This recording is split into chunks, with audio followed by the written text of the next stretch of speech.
Bienvenue à la classe. This is Technique Tips with RMJ Studios, a virtual dance studio. Today, we'll be learning another of our basic steps, the coupe.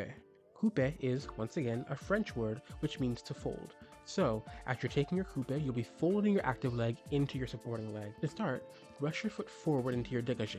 If you don't remember dégagé, then be sure to check out the last lesson where we went over it.